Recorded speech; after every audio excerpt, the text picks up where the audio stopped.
तो एक बार brief recap कर लेते हैं कि लास्ट क्लास में हम लोगों ने क्या क्या कंप्लीट कर लिया था and after that we will continue with our session. तो बच्चों लास्ट क्लास में हम लोगों ने अपना नया सब टॉपिक शुरू किया था, that is non conventional sources of energy. तो हम लोगों ने सबसे पहले देखा ये non conventional sources of energy क्या होता है। सो बेसिकली दीज आर दो sources of energy that are renewable and also ecologically safe, right. तो हमने क्या देखा एग्जाम्पल में कि कौन कौन से एग्जाम्पल्स है non conventional sources of energy के। तो पहला एग्जाम्पल है विंड एनर्जी, दूसरा सोलर एनर्जी, तीसरा है आपका tidal and after that nuclear power और जियोथर्मल। तो ये सारी चीजें हम लोग आगे डिस्कस करेंगे। सो बेसिकली बच्चों कहने का क्या मतलब है कि non conventional sources of energy जो है वो हमारे अर्थ सरफेस पे बहुत ही ज्यादा क्वांटिटी में है और हम लोग इसको रिन्यू भी कर सकते हैं। लेकिन अगर हम लोग कन्वेंशनल सोर्सेज ऑफ एनर्जी की बात करें तो ये रिन्यू तो हो जाते हैं बट बेसिकली बहुत टाइम लगता है ना, because they are also present in a limited quantity, चाहे वो फॉसिल फ्यूल्स हो, फॉर एग्जाम्पल पेट्रोलियम, कोल या नेचुरल गैस। तो इनका फॉर्मेशन होने में ऑलमोस्ट मिलियन ईयर्स लग जाते हैं बच्चों। इसीलिए हमारे कंट्री में या फिर ऑल ओवर द वर्ल्ड हमेशा इस चीज के लिए अवेयर किया जाता है that we should use more and more non conventional sources of energy. और लास्ट क्लास में हम लोगों ने सोलर पावर के बारे में पढ़ा था, बेसिकली सोलर एनर्जी के बारे में देखा था कि किस तरीके से हम लोग सनलाइट के थ्रू और एक इलेक्ट्रिसिटी प्रोड्यूस कर सकते हैं। तो उसमें हमने क्या देखा था कि आज के डेट में सोलर सेल्स या सोलर पैनल्स यूज होते हैं बच्चों, जिसके थ्रू इलेक्ट्रिसिटी प्रोड्यूस होता है। और ये सोलर सेल्स क्या करते हैं, ये सनलाइट को या सन के हीट को ट्रैप करता है और उसके बाद इसी के थ्रू जो भी वायर से कनेक्शन होता है उसके बाद ये पावर ग्रिड्स में ये लाइन को कनेक्ट किया जाता है और उसके बाद सोलर हीटर या सोलर ड्रायर्स, इस तरीके से आप बहुत सारी चीजें हो बच्चों जिसमें हम लोग बेसिकली सोलर पावर को या सोलर एनर्जी को यूज कर सकते हैं, right. So basically heating purpose के लिए या लाइटिंग पर्पस के लिए सोलर एनर्जी को भी यूज किया जाता है, जो मैंने आपको लास्ट क्लास में बहुत सारे एग्जांपल्स के थ्रू भी बता दिया था।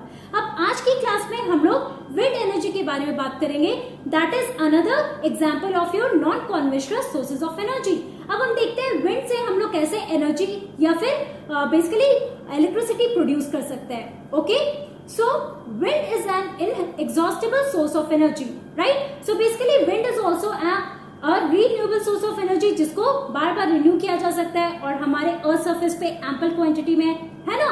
इसीलिए हम लोग क्या कहते हैं that wind is an inexhaustible source of energy, जो कभी एग्जॉस्ट नहीं हो सकता है, राइट। नाउ यूज करते हैं हम लोग बच्चों, तो उसमें क्या होता है that the high speed winds it rotates the windmill which is connected to a generator to produce electricity. So basically ये जो windmills होते हैं बच्चों that is connected to a generator और ये generator क्या करता है, it generates electricity और it produces electricity. तो यहाँ पे आप पिक्चर में देख सकते हो, this is the picture of windmills जो आपको हमेशा wind farms में मिलेंगे। ओके, अब हम लोग ये पूरा प्रोसीजर समझते हैं, ये मैकेनिज्म समझते हैं कि किस तरीके से विंडमिल्स के थ्रू ये इलेक्ट्रिसिटी प्रोड्यूस होता है। ओके, तो आप देखो सबसे पहले लेट अस इमेजिन ये हमारे विंड्स है। Okay, now these winds they are blowing. Okay, तो सबसे पहला क्या होता है बच्चों, the wind blows and after that it blows across the tall windmills. अब ये विंडमिल्स है हमारे, ये आप देख सकते हो, this is the picture of windmills. इसमें आप देखो कि 3 ब्लेड्स होते हैं। ओके, और यही जो आपके ब्लेड्स है बच्चों ये रोटेट करते हैं, right. So to turn the blades of the huge turbines. So basically ये winds क्या होते हैं बच्चों, it blows across these tall windmills. अब ये विंड जो यहाँ से ब्लो करेंगे तो ऑब्वियसली अगर बहुत हाई स्पीड से आ रहा है तो क्या होगा, इसकी वजह से ये जो ब्लेड्स है ये भी रोटेट करेगा, है ना। तो obviously with this high rate of the blowing wind, the blades also rotate here, right. Now what happens because of this? So this turning of blade of these huge turbines, it leads to the spinning of generators that generates electricity. अब मैं यहाँ पे आपको picture में दिखाती हूँ, देखो बच्चों ये आपके ब्लेड्स है। ओके, अब ये जो ब्लेड्स है ये मूव कर रहा है तो इसकी वजह से ये जो टरबाइन है ये भी मूव करता है और इस टरबाइन से ये जनरेटर कनेक्टेड होता है, राइट। अब ये जनरेटर क्या करता है बच्चों, इट प्रोड्यूसेस इलेक्ट्रिसिटी जो फिर वापस से यहाँ पे आप देख सकते हो कि ये पावर ग्रिड से जुड़ा रहता है और इसी तरह आप देखो यहाँ से पूरा डिस्ट्रीब्यूशन होता है पूरे सिटी में। ओके, अब इस तरीके से आप देख सकते हो कि कैसे विंडमिल्स के थ्रू भी इलेक्ट्रिसिटी प्रोड्यूस होता है। तो आपको ये पूरा मैकेनिज्म यहाँ पे समझना होगा। This wind is blowing, okay, when the wind blows what happens, as a result of this ये जो भी ब्लेड्स है विंडमिल्स के, दैट इज ऑल्सो रोटेटिंग। अब ये रोटेट कर रहा है तो ये जो आपका टरबाइन है that is also rotating. Okay, अब ये टरबाइन रोटेट कर रहा है, इसकी वजह से क्या होता है, the generator that is connected to this turbine it is also moving. Okay, और this as a result it leads to the generation of electricity, right. So please remember this point here. अब आप देखो इस तरीके से एक transformer it increases the voltage to send the electricity over, जहां पे ये डिस्ट्रीब्यूट होता है पूरे सिटी में। ओके, तो आप इससे देख सकते हो कि किस तरीके से यहाँ से डिस्ट्रीब्यूशन होता है इलेक्ट्रिसिटी का, राइट। Now this is one way through which the electricity is also produced in our country, या फिर जहां पे भी आप देखोगे बड़े बड़े फार्मलैंड्स हैं। Now wind farms having cluster of such windmills are located in coastal regions and in mountain passes where strong and steady winds blow। अब बेसिकली ये windmills कहाँ पे सबसे ज्यादा इफेक्टिव होंगे बच्चों? ऑब्वियसली जहाँ पे स्ट्रॉन्ग विंड्स ब्लो करेंगे, है ना। तो आपको ये विंड फार्म्स कहाँ मिलेंगे? ये सारे विंड फार्म्स वहीं पे लोकेटेड होते हैं जहाँ पे स्ट्रॉन्ग या स्टेडी विंड ब्लो करता है। सो बेसिकली आपको ये कोस्टल रीजन में मिलेगा, नहीं तो ये माउंटेन पासेस में मिलेंगे जो बिल्कुल हाइट पे लोकेटेड होते हैं। Now wind farms are found in Netherlands, Germany, Denmark, UK, USA and Spain। Okay, so basically आप इन सारी कंट्रीज में देखोगे कि आपको बड़े बड़े विंड फार्म्स मिलेंगे जहाँ पे there are cluster of wind mills. अब फॉर एग्जांपल आप इस पिक्चर में देख सकते हो, ये पूरा एक बड़ा सा विंड फार्म है बच्चों, जहाँ पे आप देख सकते हो बहुत सारे विंड मिल्स आपको दिख रहे हैं। और ये विंड मिल्स क्या करते हैं, ये टरबाइन को मूव करते हैं, जिसकी वजह से क्या होता है, जनरेटर भी स्पिन होता है, और जनरेटर का जो स्पिनिंग होता है बच्चों, उसकी वजह से इलेक्ट्रिसिटी प्रोड्यूस होता है, जो फिर पूरे जगह पे पूरे एरिया में ट्रांसमिट होता है, राइट। आई होप कि आप ये पूरा मैकेनिज्म यहाँ पे समझ चुके हो। एंड आपके लिए इंपॉर्टेंट है ये सारी कंट्रीज के नाम याद रखना कि कहाँ कहाँ पे आपको बड़े बड़े विंड फार्म्स मिलेंगे। ओके, एक तो आपका ये हो गया। अब बच्चों हम लोग पढ़ते हैं अबाउट न्यूक्लियर पावर। अभी हम लोग ने विंड पावर के बारे में देखा कि कैसे ब्लोइंग विंड्स की वजह से इलेक्ट्रिसिटी इज प्रोड्यूस्ड। ओके, अब न्यूक्लियर पावर क्या होता है ये हम लोग देखते हैं। Now nuclear power is obtained from energy stored in the nuclei of atoms of naturally occurring radioactive elements like uranium and thorium।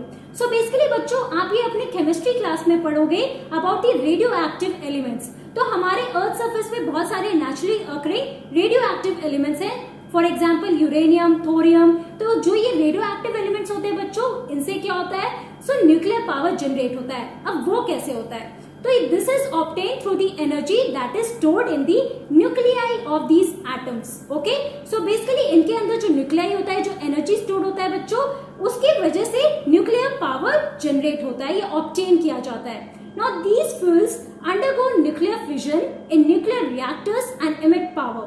अब ये क्या करते हैं बच्चों, ये जितने भी फ्यूल्स हैं ये क्या करते हैं, दे गो अंडर न्यूक्लियर फिजन। अब ये केमिकल रिएक्शन है। ओके, अब इसकी वजह से क्या होता है, ये न्यूक्लियर रिएक्टर्स में बेसिकली ये न्यूक्लियर फिजन होता है, एंड ऑल्सो इसकी वजह से दे एमिट पावर। अब आप देख सकते हो कि हमारे कंट्री में या फिर ऑल ओवर द वर्ल्ड बहुत सारे बड़े बड़े न्यूक्लियर पावर प्लांट्स है। Okay, now these nuclear power plants ये क्या करते हैं, बेसिकली यहाँ पे न्यूक्लियर रिएक्शन होता है और उसकी वजह से जो पावर इमिट होता है उसको यूज किया जाता है। Okay, now the greatest producers of nuclear power are USA and Europe. अगर हम लोग ऑल ओवर द वर्ल्ड बात करें तो सबसे ज्यादा आपको कहाँ मिलेगा ये nuclear producer of nuclear powers, तो ये आपको यूएसए में मिलेंगे या फिर यूरोप में मिलेंगे।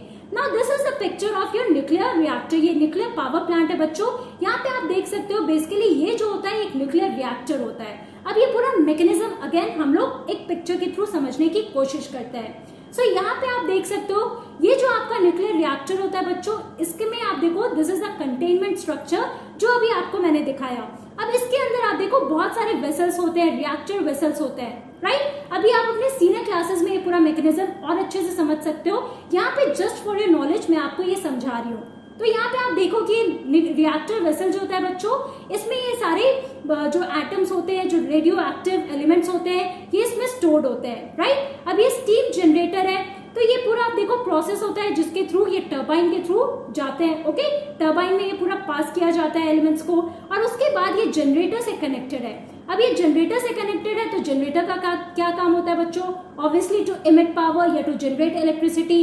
अब इसके थ्रू आप देख सकते हो कि किस तरीके से इलेक्ट्रिसिटी जनरेट होता है, and also then it is pass through the whole area, it is transmitted through the whole area through this power grids here. Okay, now you can see this whole phenomena here. Right? अगर हम लोग अपने country की बात कर रहे हैं और यहाँ पे जो न्यूक्लियर पावर प्लांट्स हैं, तो let us have a look at that. So in India, Rajasthan and Jharkhand have large deposits of uranium. तो अभी आप लोगों ने देखा बेसिकली कौन मेन 2 रेडियो एक्टिव एलिमेंट्स है बच्चों, तो एक यूरेनियम है और एक थोरियम है। तो अगर हम लोग यूरेनियम की बात कर रहे हैं कि हमारे कंट्री में आपको कहाँ पे मिलेगा, सो बेसिकली राजस्थान और झारखंड में बहुत ज्यादा लार्ज डिपॉजिट्स है यूरेनियम का। Okay, apart from that thorium is found in large quantities in the monazite Sands of Kerala. और अगर हमें थोरियम देखना हो तो थोरियम आपको सबसे ज्यादा कहाँ मिलेगा, so you will find in the monazite Sands of Kerala. Okay, इसके अलावा आप अपने एनसीईआरटी बुक में देखोगे बहुत सारे प्लेसेस दिए हुए हैं जहां पे आपको न्यूक्लियर पावर प्लांट्स मिलेंगे हमारे कंट्री में। So I will suggest you please have a look at those important places जहां पे न्यूक्लियर पावर प्लांट्स लोकेटेड है। अभी आपको मैंने थोरियम और यूरेनियम का बता दिया है कि हमारे कंट्री में यूरेनियम और थोरियम आपको कहाँ पे मिलेगा। सो प्लीज रिमेंबर दीज नेम्स कि कहाँ कौन कौन से स्टेट्स में आपको ये सारे थोरियम यूरेनियम मिल रहे हैं। ओके, और ये आपका पूरा मैकेनिज्म है जो मैंने आपको पिक्चर के थ्रू यहाँ पे समझाया है, राइट? तो बच्चों आज की क्लास में हम लोगों ने क्या पढ़ा? In today's class we discussed about wind energy and nuclear energy. तो हम लोगों ने देखा किस तरीके से विंडमिल्स के थ्रू इलेक्ट्रिसिटी प्रोड्यूस होता है, right? The wind blows and obviously it leads to the rotation of the turbines. उसकी वजह से क्या होता है, द जनरेटर ऑल्सो स्पिन्स, और जनरेटर की स्पिनिंग की वजह से electricity is produced that is transmitted to the whole city, right? Apart from that हम लोग ने न्यूक्लियर एनर्जी में पढ़ा। ऑब्वियसली इसका कॉन्सेप्ट जो है बच्चों थोड़ा टफ है और ये आप सीनियर क्लासेस में जाओगे तो आप और अच्छे से समझोगे जब आप रेडियो एक्टिव एलिमेंट्स के बारे में पढ़ोगे, राइट? यहाँ पे आपके लिए इंपॉर्टेंट है ये मैकेनिज्म समझना जो मैंने भी आपको पिक्चर के थ्रू समझाया। अब हम लोग नेक्स्ट क्लास में दूसरे non conventional sources of energy के बारे में डिस्कस करेंगे। So that's all for today. Thank you.